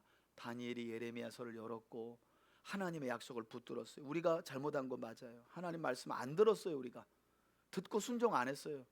이거 다 우리의 죄예요. 그러나 주님 70년이라고, 주님이 70대만 때린다고 약속하셨잖아요. 이제 이걸 이루어 주세요. 그러니까 여러분, 죄 짓고도 담대하게 하나님께 요구할 수 있는 건 약속이에요. 약속. 하나님, 우리가 넘어졌을지라도, 죄를 범했을지라도 하나님은 미쁘시고 의로우셔서 우리가 자백하면 모든 불의에서 우리를 깨끗게 하신다고 했잖아요. 저를 깨끗게 해주시고, 저를 회복시켜 주시고, 저를 세워주시고, 저를 일으켜 주시고 사용해 주세요라고 담대하게 할 수 있는 게 약속이에요. 약속. 다니엘이 이 약속한 겁니다. 자, 시간이 많이 갔는데 35분인데 그래도 오늘은 이거 끝내고 봅시다. 자, 그 다음에 10장. 여러분, 바사왕 10장은 고레스 앞에 보시면 큰 틀 안에서 여기 150년 전쟁에 대한 약속인데요, 다니엘서 10장에서 11장은 아까 그 그리스가 망한 뒤에, 알렉산더가 죽고 난 뒤에 큰 뿔이 꺾여지면 네 뿔이 난다 그랬잖아요. 그래서 알렉산더가 죽은 이후에 카산더, 리시마커스, 셀류커스, 그리고 톨레미라고 하는 장군들이 나누어 가지고 나라를 다스려요. 요때 보시면 이제 그리스 본토는 이 알렉산더하고 친척지간이었던 카산더 장군이 다스리고, 지금의 터키는 리시마커스라는 장군이 다스리는데, 우리가 눈여겨봐야 될 건 요 톨레미와 셀류쿠스 왕조를 눈여겨봐야 돼요. 왜냐하면 요 둘 사이에 전쟁이 150년간 있는데 요 사이에 이스라엘이 끼어 있어요. 이스라엘이. 그러니까 하나님께서 이스라엘이 큰 요 두 나라의 알력 사이에 큰 환란을 당하게 될 거라는 환상을 미리 또 다니엘에게 보여주시는 거예요. 자, 앞서 보시면 예레미야 때 70년만 맞자 이렇게 하신 것도 하나님이 그렇게 보여주셨잖아요. 요것도 마찬가지입니다. 그냥 들으시면 3년에 돼요. 한 일이 벨드사살이라 이름한 다니엘에게 나타나는데 그 일이 참되니 곧 큰 전쟁에 관한 것이라. 다니엘이 그 일을 분명히 알았고 그 환상을 깨달으니라. 그때에 나 다니엘이 세 일의 동안을 슬퍼하며 세 일에가 차기까지 좋은 떡을 먹지 아니하며 고기와 포도주를 입에 대지 아니하며 또 기름을 바르지 아니하니라. 첫째 달 24일에 내가 히데겔이라 하는 큰 강가에 있었는데, 그때 내가 눈을 들어 바라본즉 한 사람이 세마포 옷을 입었고 허리에는 우바스 순금띠를 띠었더라. 또 그의 몸은 황옥 같고 그의 얼굴은 번갯빛 같고 그의 눈은 횃불 같고 그의 팔과 발은 예수님 빛난 녹과 같죠? 같고 그의 말소리는 무리의 소리와 같더라. 이 환상을 나 다니엘이 홀로 보았고 나와 함께한 사람들은 이 환상을 보지 못하였어도 그들이 크게 떨며 도망하여 숨었느니라. 그러므로 나만 홀로 있어서 이 큰 환상을 볼 때에 내 몸에 힘이 빠졌고 나의 아름다운 빛이 사도 변하여서 바울의 움직하였고 경험과 나의 약간 힘이 다 비슷합니다. 없어졌으나 내가 그의 음성을 들었는데 그의 음성을 들을 때에 내가 얼굴을 땅에 대고 깊이 잠들었느니라. 한 손이 있어 나를 어루만지기로 내가 떨었더니 그가 내 무릎과 손바닥이 땅에 닿게 일으키고 내게 이르되, 큰 은총을 받은 사람 다니엘아, 내가 내게 이르는 말을 깨닫고 일어서라. 내가 내게 보내심을 받았느니라 하더라. 그가 내게 이 말을 한 후에 내가 떨며 일어서니 그가 내게 이르되, 다니엘아 두려워하지 말라. 내가 깨달으려 하여 내 하나님 앞에 스스로 겸비하게 하기로 결심하던 첫날부터 내 말이 응답받았으므로 내가 내 말로 말미암아 왔느니라. 그런데 바사 왕국의 군주가 21일 동안 나를 막았으므로 내가 거기 바사 왕국의 왕들과 함께 머물러 있더니 가장 높은 군주 중 하나인 미가엘이 와서 나를 도와주므로 이제 내가 마지막 날에 내 백성이 당할 일을 내게 깨닫게 하러 왔노라. 이런 게 핵심이죠. 마지막 날에 내 백성이 당할 일을 내가 깨닫게 하러 왔다. 이는 이 환상이 오랜 후에 이름이라 하더라. 예, 그가 이런 말로 내게 오래 이르되 지난 내가 곧 이후에 얼굴을 일어날 땅에 향하고 일이다. 말문이 막혔더니 인자와 같은 이가 있어 내 입술을 만진지라. 내가 곧 입을 열어 내 앞에 서 있는 자에게 말하여 이르되, 내 주여 이 환상으로 말미암아 근심이 내게 더함으로 내가 힘이 없어졌나이다. 내 몸에 힘이 없어졌고 호흡이 남지 아니하였사오니 내 주의 이 종이 어찌 능히 내 주와 죽겠다는 더불어 거죠. 말씀할 수 있으리이까 하니, 또 사람의 모양 같은 것 하나가 나를 만지며 나를 강건하게 하여 이르되, 큰 은총을 받은 사람이여 두려워하지 말라. 여러분, 여기 계속 어루만졌다 하잖아요. 이게 엘리사 때, 엘리사가 지쳐 있을 때 하나님의 천사가 어루만져 표현이 나오거든요. 이제 하나님의 이 엄청난 계시를 받은 이 노인 다니엘이 완전 지쳐 있는 거예요. 그냥 죽기 일보 직전이에요. 이 계시가 얼마나 컸는지 감당을 할 수가 없는 거예요. 그러니까 하나님이 계속 어루만져요. 강건하게 하고 어루만져요. 예. 그러면서 큰 은총을 받은 사람이요 또 말하죠. 그죠? 11절에도 말했는데, 이거 여러분, 이게 지금 은총을 받은 사람이요라는 말은 의역한 거고, 원어는 하나님이 탐낼 만한 사람이요 이런 말이에요. 아, 여러분, 세상에서 야, 참 너는 하나님이 탐낼 만한 사람이다 이런 말 들으면 최고죠, 최고. 다니엘이 그런 표현을 들은 거예요. 평안하라 강건하라 강건하라. 강건하라. 그가 이같이 내게 말하며 내가 곧 힘이 나서 이르되 내 주께서 나를 강건하게 하셨사오니 말씀. 보세요. 하나님의 은혜가 강건하라 강건하라 하니까 뭐 해줬대요? 강건하라 했대. 강건하게 되었대잖아요. 없어서 그가 이르되 내가 어찌하여 내게 왔는지 내가 아느냐. 이제 내가 돌아가서 바사 군주와 싸우려니와 내가 나간 후에는 헬라의 군주가 이를 것이라. 오직 내가 먼저 진리의 글에 기록된 것으로 내게 보이리라. 진리의 글에 기록된 것을 내게 보여주겠다. 나를 도와서 그들을 대항할 자는 너희의 군주 미가엘 뿐이니라. 아멘. 11장 11장. 내가 또 메대 사람 다리오 원년에 일어나 그를 도와서 그를 강하게 한 일이 있었느니라. 이제 내가 참된 것을 내게 보이리라. 보라, 바사에서 또 새 왕들이 일어날 것이요 그 후에 여기 넷째는 이제 그들보다 아까 심히 부유할 것이며 셀류커스와 그가 그 부유함으로 톨레미 강하여진 사이에 후에는 모든 일어날 사람을 큰 충동하여 헬라 싸움. 왕국을 칠 것이며 장차 한 능력 있는 왕이 일어나서 큰 권세로 다스리며 자기 마음대로 행하리라. 그러나 그가 강성할 때에 그의 나라가 갈라져 천하 사방에 나누일 것이나 그의 자손에게로 돌아가지도 아니할 것이요 또 자기가 주장하던 권세대로도 되지 아니하리니 이는 그 나라가 뽑혀서 그 외에 다른 사람들에게로 돌아갈 것임이라. 남방의 왕들은 강할 것이나 그 군주들 중 하나는 그보다 강하여 권세를 떨치리니 그의 권세가 심히 클 것이요 몇 대 후에 그들이 서로 탄압하리니 곧 남방 왕의 딸이 이집트를 북방 왕에게 중심으로 가서 화친하리라. 그러나 그 공주의 힘이 쇠하고 그 왕은 서지도 못하며 권세가 없어질 뿐 아니라 그 공주와 그를 데리고 온 자와 그를 낳은 자와 그때에 도와주던 자가 다 버림을 당하리라. 그러나 그 공주의 본 족속에게서 난 자 중에 한 사람이 왕위를 이어 권세를 받아 북방 왕의 군대를 치러 와서 그의 성에 들어가서 그들을 쳐서 이기고 그 신들과 부어 만든 우상들과 은과 금의 아름다운 그릇들은 다 노력하여 애굽으로 가져갈 것이요 몇 해 동안은 그가 북방 왕을 치지 아니하리라. 남방왕 애굽이 나오죠. 왕국으로 쳐들어갈 이집트. 것이나 자기 본국으로 물러가리라. 그러나 그의 아들들이 전쟁을 준비하고 심히 많은 군대를 모아서 물이 넘침같이 나아올 것이며 그가 또 와서 남방왕의 견고한 성까지 칠 것이요 남방왕은 크게 노하여 나와서 북방왕과 싸울 것이라. 북방왕이 큰 무리를 일으킬 것이나 그 무리는 그의 손에 넘겨준 바 되리라.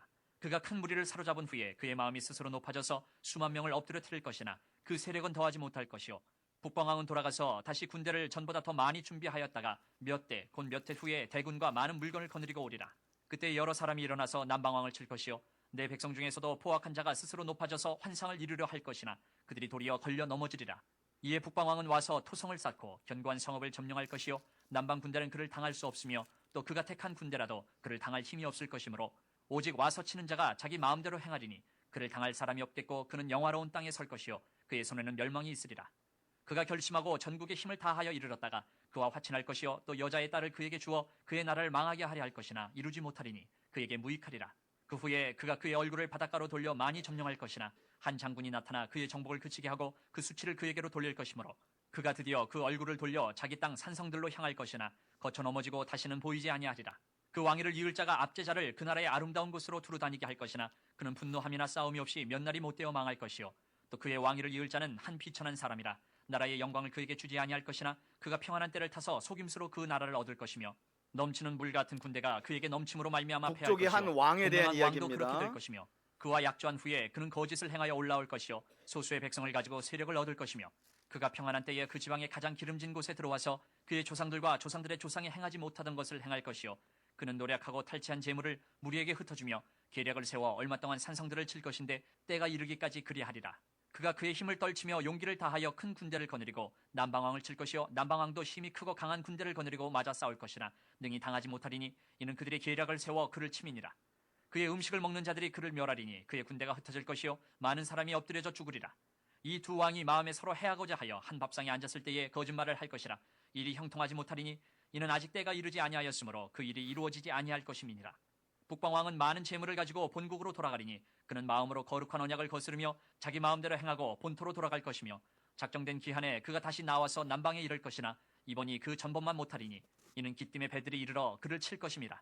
그가 낙심하고 돌아가면서 맺은 거룩한 언약에 분노하였고 자기 땅에 돌아가서는 맺은 거룩한 언약을 배반하는 자들을 살필 것이며 군대는 그의 편에 서서 성소 곧 견고한 곳을 더럽히며 매일 드리는 제사를 폐하며 멸망하게 하는 가증한 것을 세울 것이며 그가 또 언약을 배반하고 악행하는 자를 속임수로 타락시킬 것이나 오직 자기의 하나님을 아는 백성은 강하여 용맹을 떨치리라. 자기 하나님을 아는 백성은 거기에 넘어가지 않고 강하여 용맹을 떨친다. 백성 중에 지혜로운 자들이 많은 사람을 가르칠 것이나 그들이 칼날과 불꽃과 사로잡힘과 약탈을 당하여 여러 날 동안 몰락하리라. 그들이 몰락할 때에 환난을 도움을 이야기하는 조금 얻을 거죠. 것이나 많은 사람들이 속임수로 그들과 결합할 것이며 또 그들 중 지혜로운 자 몇 사람이 몰락하여 무리 중에서 연단을 받아 정결하게 되며 희게 되어 마지막 때까지 이르게 하리니 이는 아직 정한 기한이 남았습니다. 그 왕은 자기 마음대로 행하며 스스로 높여 모든 신보다 자기 크다며 마음대로. 이상한 말로 신들의 신을 대적하며 형통하기를 분노하심이 그칠 때까지 하리니 이는 그 작정된 일을 반드시 이룰 것임이라. 그가 모든 것보다 스스로 크다 하고 그의 조상들의 신들과 여자들이 흠모하는 것을 돌아보지 아니하며 어떤 북쪽에서 신도 난 돌아보지 왕인데 아주 아니하고 못된 그 놈이죠. 대신에 강한 신을 공경할 것이요 또 그의 조상들이 알지 못하던 신에게 금은 보석과 보물을 들여 공경할 것이며 그는 이방 신을 힘입어 크게 견고한 산성들을 점령할 것이요 무릇 그를 안다 하는 자에게는 영광을 더하여 여러 백성을 다스리게도 하며 그에게서 뇌물을 받고 땅을 나눠주기도 하리라. 마지막 때에 남방 왕이 그와 힘을 겨룰 것이나 북방 왕이 병거와 마병과 많은 배로 회오리 바람처럼 그에게로 마주와서 그 여러 나라에 침공하여 물이 넘친같이 지나갈 것이요 그가 또 영화로운 땅에 들어갈 것이요 많은 나라를 패망하게 할 것이나 오직 에돔과 모압과 암몬 자손의 지도자들은 그의 손에서 벗어나리라. 그가 여러 나라들의 그의 손을 펴리니 애굽 땅도 면하지 못할 것이니 그가 권세로 애굽의 금은과 모든 보물을 차지할 것이요 리비아 사람과 구스 사람이 그의 시종이 되리라. 그러나 동북에서부터 소문이 이르러 그를 번민하게 하므로 그가 분노하여 나가서 많은 무리를 다 죽이며 멸망시키고자 할 것이요 그가 장막 궁전을 바다와 영화롭고 거룩한 산 사이에 세울 것이나 그의 종말이 이르리니 도와줄 자가 없으리라. 아멘. 그러니까 여러분 이제 세부적으로 들어가면 자꾸 헷갈리는데 헷갈리실 게 없는 게 하나님은 느부갓네살 왕에게 보여주신 신상 때부터 바벨론은 메데 페르시아에 망할 것이고 그게 바다에서 올라오는 그 곰이었잖아요. 곰. 메데 페르시아는 그리스에 망하고 지금 이야기는 그리스가 망한 뒤에 알렉산더 죽고 네 장군이 나라를 이어서 가진 상황 속에서 원래 여러분 이 셀류코스 왕조가 세워진 게 아니라 셀류코스는 톨레미의 군대 장관이에요. 군대 장관. 본래는 안티고누스가 왕조를 안티고누스가 본래 알렉산더의 한 장군이었거든요. 여기 보면 여기가 본토이긴 하지만 땅은 요 안티고누스가 제일 많은 땅을 인도 앞까지 차지해요. 그러니까 각자가 뭐냐면 이 사람들은 알렉산더 죽고 나서 내가 알렉산더의 후계자다 하는 싸움을 하게 된 거예요. 알력 싸움을. 근데 이제 어떤 일이 있었냐면 안티고누스가 여기 이 아시리아 쪽을 다스리게 되고 톨레미라는 장군이 이집트를 분배받아 가지고 다스리게 되는데 이 톨레미가 안티고누스와 싸우면서 이 둘 사이에 누가 이제 알렉산더의 후계자냐를 놓고 알력이 벌어졌는데 톨레미가 셀류쿠스라는 장군에게 군대를 붙여가지고 야 너 가서 안티고누스를 제압하고 여기 우리 땅으로 만들고 와. 그래서 실제로 셀류쿠스가 톨레미의 군대를 이끌고 이스라엘을 지나가지고 요 아시리아를 가서 땅을 삼켜요. 근데 이겼는데 안 돌아와. 그래서 카톡을 보니까 난 여기가 조사온 이렇게 된 거예요. 이게 야 너도 장군이었다가 나라에 먹는데 나도 장군이었다가 나라에 먹으면 안 되냐고 이 자식이 안 돌아온 거야. 그러니까 이제 톨레미 왕조와 이 셀류쿠스 왕조 사이에 더 원수지간이 돼가지고 싸우게 되는데 지금 이 긴 내용이지만 핵심적인 내용은 요 둘 사이에 전쟁이 끊임없이 150년 동안 벌어지는데 이 전쟁의 한복판에 누가 있다? 이스라엘. 여러분. 그러니까 고대에는 여러분 먼 거리였기 때문에 지금처럼 빨리 움직일 수가 없어서 전쟁하려면 여기서 여기까지가 걸어가야 되잖아요. 물자를 다 못 가져가요. 항상 어떻게 하냐면 가면서 여러 힘약한 나라들을 정복하고 여자들 다 끌어다가 강간하고 유린하고 곡식 탈취하고 금은보화 다 이렇게 하면서 올라가는 거예요. 그러니까 여기서 한번 남방왕이 북방왕으로 올라갈 때 한번 또 밟아. 열받아서 북방왕이 군대 데리고 내려올 때 이스라엘은 또 밟아. 그러니까 계속 얼마 동안? 150년 동안 밟힌 거예요. 그러니까 요때 어떤 일이 있었는지 역사책을 읽어보면 야 톨레미가 군대를 이끌고 셀류코스 왕조 치러 간대. 그러면 이제 어떻게 하냐면 이스라엘은 하는 일이 있어요. 금은보화를 다 땅에다가 파묻는 거예요. 그 당시 은행이 없으니까. 심지어는 먹기까지 했어요. 그래가지고 어떻게 했느냐? 산으로 도망갔는데 이 이집트 사람, 이 군대 양쪽의 군대가 이스라엘 사람들은 금을 삼킨다 그래가지고 잡아서 배를 갈라요. 배를 갈랐어요. 그리고 땅에다가 감춘 거예요. 그 당시에 땅이 제일 안 되니까 자기 땅에다가 감추고 산으로 도망가는 거예요. 여기서 이 산지로 도망가는 거예요. 그 여기서 또 내려온다 그러면 또 파묻고 또 도망가는 거예요. 그러다가 어떻게 해요? 잡혀서 땅 주인이 어떻게 해? 죽어. 그러면 그 땅에 자기 땅에 심겨놓은 보물이 있는지 아는지 아무도. 예. 근데 누군가 경작을 하다가 땅을 사가지고 경작을 그럼 이제 그것 가지고 시비가 마치 붙겠죠. 그게 마태복음 23장인가 있는 천국은 마치 밭에 감추인 보화. 그래서 그걸 발견하면 뭐 한대요? 논 팔고 집 팔고 냉장고 팔고 TV 다 팔아가지고 산대잖아요. 그게 그 이야기예요, 여러분. 예수님 당시에 왜 밭에서 보물이 나오는 비유를 하느냐? 요 150년 전쟁의 배경 때문에 그래요. 아주 혹독한 기간을 치릅니다. 그래서 주인 없이 죽은 밭에 보물이 계속 발견이 되는 거예요. 그래서 이게 새롭게 이 밭을 산 주인 거냐 아니면 먼저 주인 거냐 그래가지고 막 매번 법정. 그래서 주님이 그것 가지고 천국을 비유한 거예요. 천국은 마치 밭에 박은 암추인 보화와 같은 거야. 누구든지 그거 딱 발견하면 다 갖다 팔고 이거 산다. 그런 그 비유를 이렇게 이 역사적 사건을 통해서 하신 거예요. 재밌죠, 그죠? 그러니까 역사와 성경을 알아야 복음서까지 예수님 당시 배경까지 이해가 되는 거예요. 자, 마지막 12장 우리 읽고 딱 맞네요. 10분 정도 기도하고 마치겠습니다. 우리 12장. 자, 12장은 여러분 여기 보시면 여기 끝날에 대한 환상과 마지막 권면이 나온 책이에요. 자, 들어봅시다. 12장. 그때에 내 민족을 호위하는 큰 군주 미가엘이 일어날 것이요 또 환란이 있으리니 이는 개국 이래로 그때까지 없던 환란일 것이며 그때에 내 백성 중 책에 기록된 모든 자가 구원을 받을 것이라. 땅에 중요하죠. 그러니까 성도들은 영원한 나라를 얻기도 하고 또 생명책에 기록된 사람들은 다 구원받는다. 특갈 가운데에서 자는 자 중에서 많은 사람이 깨어나 영생을 받는 자도 있겠고 수치를 당하여서 영원히 부끄러움을 당할 자도 있을 것이며. 여러분 여기 보니까 자는 자라고 말해요. 그죠? 당연히 성도들을 말하죠. 그죠? 성도의 죽음을 신약에서도 뭐라고 말해요? 그렇죠. 잠잔다고 말하죠. 그죠? 지혜 있는 자는 궁창의 빛과 같이 빛날 것이요 많은 사람을 옳은 대로 돌아오게 한 자는 별과 같이 영원토록 빛나리라. 아멘. 다니엘아, 마지막 때까지 이 말을 간수하고 이 글을 봉함하라. 많은 사람이 빨리 왕래하며 지식이 더하리라. 나 다니엘이 본즉 다른 두 사람이 있어 하나는 강 이쪽 언덕에 섰고 하나는 강 저쪽 언덕에 섰더니 그 중에 하나가 세마포 옷을 입은 자 곧 강물 위쪽에 있는 자에게 이르되 이 놀라운 일의 끝이 어느 때까지냐 하더라. 내가 들은즉 그 세마포 옷을 입고 강물 위쪽에 있는 자가 자기의 좌우 손을 들어 하늘을 향하여 영원히 살아계시는 이를 가리켜 맹세하여 이르되 반드시 한때 두때 반때를 지나서 성도의 권세가 하나님이 다 정하신 깨지기까지이니 때죠. 그렇게 되면 이 모든 일이 다 끝나리라 하더라. 내가 듣고도 깨닫지 못한지라 내가 이르되 내 주여 이 모든 일의 결국이 어떠하겠나이까 하니 그가 이르되 다니엘아 갈지어다 이 말은 마지막 때까지 간수하고 봉함할 것임이니라. 많은 사람이 연단을 받아 스스로 정결하게 하며 희게 할 것이나 악한 사람은 악을 행하리니 악한 자는 아무것도 깨닫지 못하되 오직 지혜 있는 자는 깨달으리라. 아멘. 매일 드리는 제사를 폐하며 멸망하게 할 가증한 것을 세울 때부터 1290일을 지낼 것이요 기다려서 1335일까지 이르는 그 사람은 복이 있으리라. 너는 가서 마지막을 기다리라. 이는 내가 평안히 쉬다가 끝날에는 내 몫을 누릴 것임이라. 아멘. 아멘. 여러분 이렇게 해서 바벨론에 의해 포로로 끌려갔던 다니엘이 역사를 통해 교훈하고 또 자신이 본 환상을 통해서 교훈한 다니엘서의 내용이 이렇게 마무리가 되는 거예요. 끝날에 대한 내용으로 깨달으라.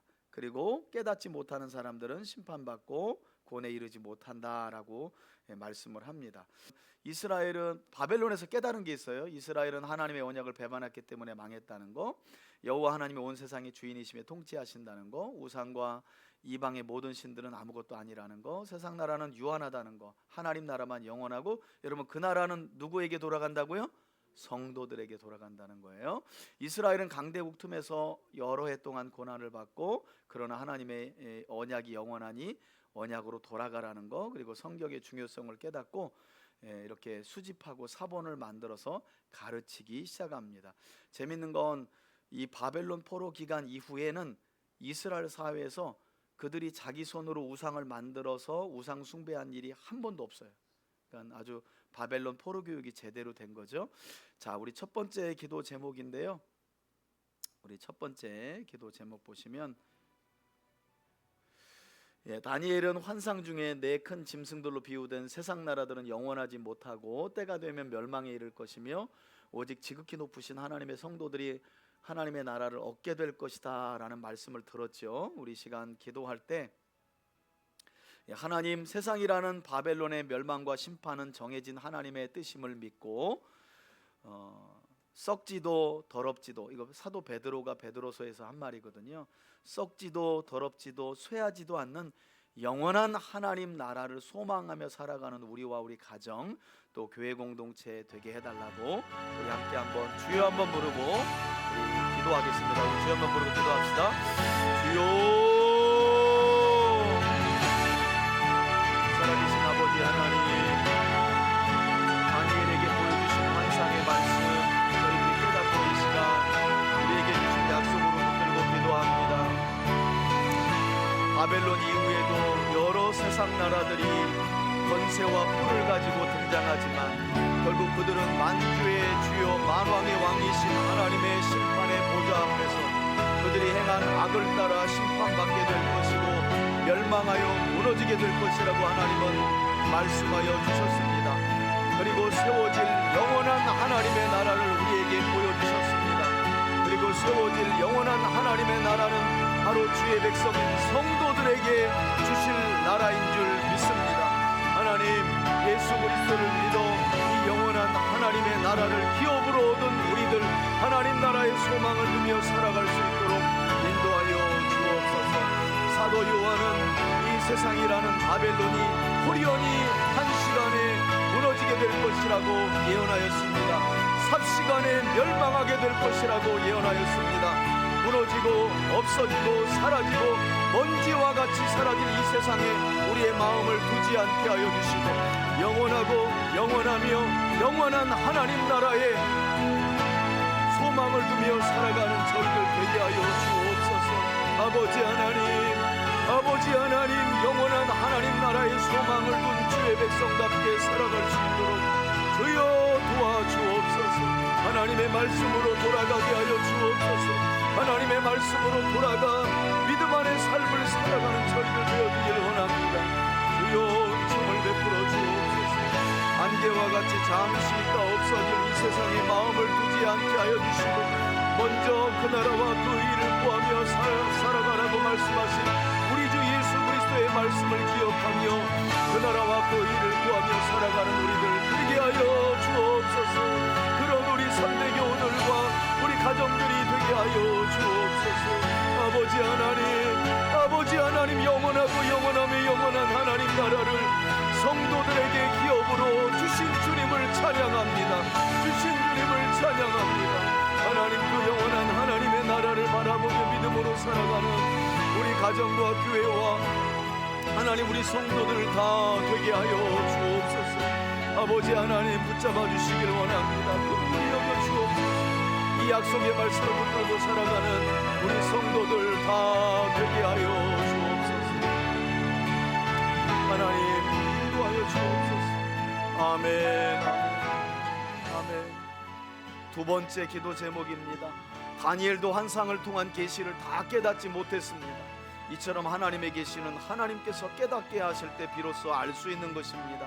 우리 시간 기도할 때 하나님 성경 66권을 통해 우리에게 계시하신 하나님의 뜻을 읽고 듣고 배울 때 우리 안에 내주하고 계신 진리의 성령님, 우리에게 주의 말씀을 생각나고 깨닫게 하여 주셔서 우리의 삶을 또 시대를 보는 눈을 갖게 하여 주시고 하나님의 뜻이 어떻게 이루어져 가고 있는지를 분별할 수 있도록 우리에게 믿음을 더해 달라고 우리 주여 한번 부르며 간절하게 기도하겠습니다. 주여.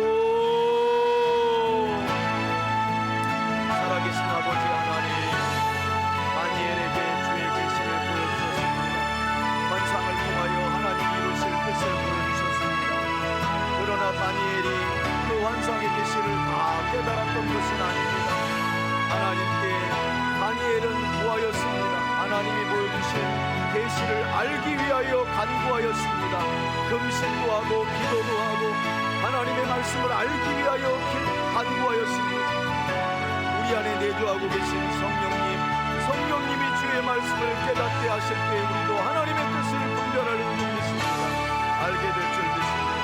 성령님, 성경을 가까이 하게 하시고 성경 말씀을 읽고 듣고 배울 때 깨닫는 은혜를 더하여 주옵소서. 생각나게 하시고 깨닫게 하시고 깨달은 말씀을 순종하여 주의 뜻을 이루어가는 저희들 되게 하여 주시길 원합니다. 하나님의 말씀을 열어 깨닫는 자들, 하나님 앞에 회개하며 자복하고 기도하는 믿음의 사람들로 세워져가는 줄 믿사오니 주여, 우리가 그러한 삶을 살게 하여 주옵소서. 다니엘과 같이 성경을 열어 주의 뜻을 읽고 듣고 분별하며 깨닫기를 위하여 기도하게 하시고 깨달은 말을 붙들고 기도하는 저희들 되게 하여 주옵소서. 그런 우리 가정과 교회가 되어지길 원합니다. 주여, 은총을 베풀어 주옵소서. 하나님 도와주옵소서.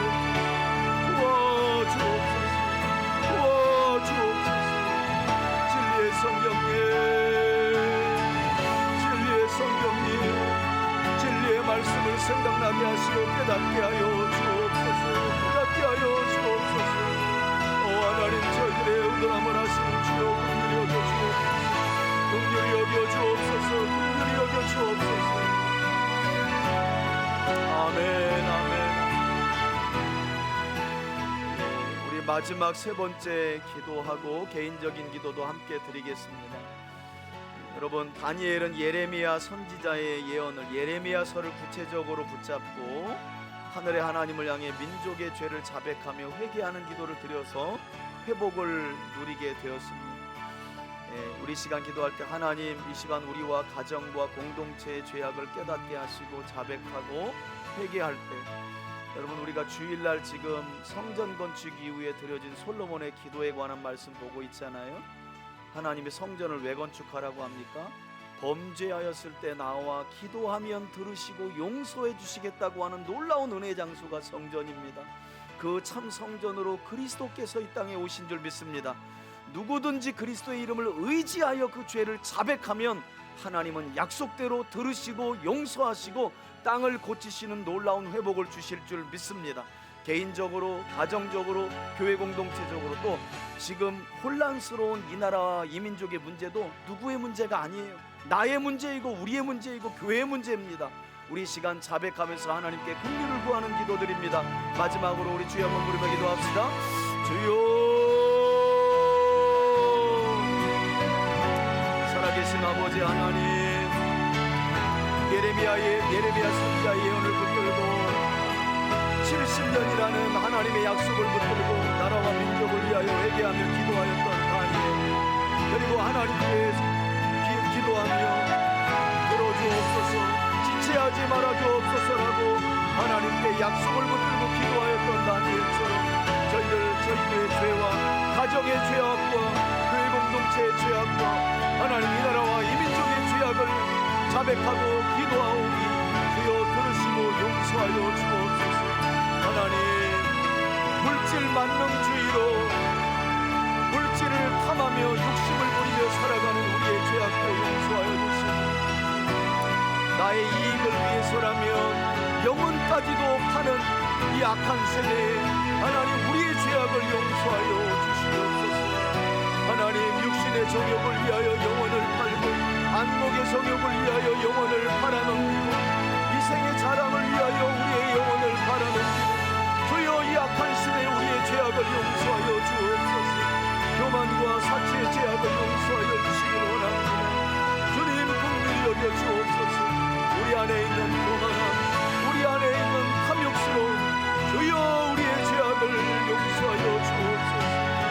나의 이익을 위하여는 믿음도 저버리고 하나님의 말씀도 저버리는 우리의 불의함과 죄악을 용서하여 주옵소서.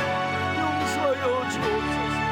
오 하나님, 속히 이 나라와 이 민족의 회복을 더하여 주시옵소서. 이 나라와 이 민족의 회복을 더하여 주시옵소서. 하나님, 속히 대한민국이 회복되게 하여 주옵소서. 어려움 중에 있는 이들이 하나님의 놀라운 구원의 은혜를 누릴 수 있도록 역사하여 주옵소서.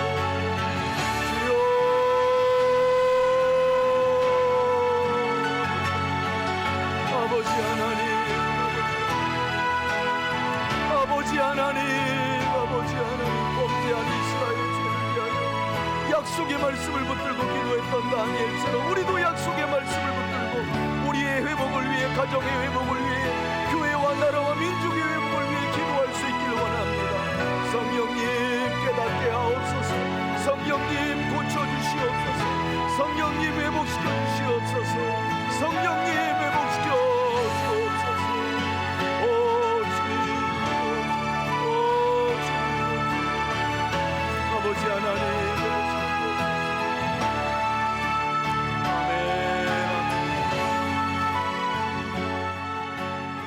아멘, 아멘. 제가 기도하겠습니다. 하나님 아버지, 바벨론 포로 생활 자체가 하나님의 목적이 아니라 포로 생활 가운데 살아계신 하나님이 누구이신지를 아는 것이 이스라엘에게 목적이었는 줄 믿습니다. 우리 삶에도 때때로 우리의 실수와 잘못된 행동으로 인하여 고난이 있을 수 있습니다. 하나님이 주시는 고난은 반드시 정한 때가 있고, 고난의 목적은 우리의 성숙과 하나님을 알아감에 있고, 하나님을 알아가며 회개하고 용서를 구할 때 하나님은 들으시고 우리 삶을 고치시는 줄 믿습니다. 다니엘처럼 약속의 말씀을 붙들고 주여 들어 주옵소서, 주여 지체하지 마라 주옵소서라고 기도했던 것처럼 우리도 우리의 죄악을 위하여 그리스도의 이름을 힘입어 회개하며 하나님의 용서를 구하고 회복을 간구하는 기도의 자리로 나아갈 수 있도록 인도하여 주옵소서. 하나님, 우리 가정의 죄악을 위하여서도 다니엘처럼 나아가게 하시고 교회 공동체와 나라와 민족의 죄악을 위하여서도 약속의 말씀을 붙들고 기도의 자리에서 하나님의 얼굴을 대면할 수 있도록 인도하여 주옵소서. 그러하실 때 하나님은 들으시고 용서해 주시며 땅을 고치시는 줄 믿습니다. 우리 성도들의 삶을, 이 나라와 이 민족을 회복시켜 주실 줄 믿습니다. 이 약속의 말씀을 붙들고 삶의 현장에서 기도하는 저희들 다 되게 하여 주옵소서. 축복하며 예수 그리스도의 이름으로 기도합니다. 아멘. 이제는 우리 주 예수 그리스도의 은혜와 하나님 아버지의 사랑과 성령의 교통하심이 오직 약속하신 말씀을 붙들고 회개하며 자복하고 회복을 간구하였던 다니엘의 기도를 들으시고 하나님이 장차 이루실 놀라운 일들을 보여주시며 마침내 이루신 그 하나님의 놀라운 구원의 역사를 기대하며 약속 붙들고 죄를 자백하고 회복을 간구하며 살아가기로 결단하는 우리 교우들 머리머리 위에 이제로부터 영원토록 함께 계실지어다. 아멘.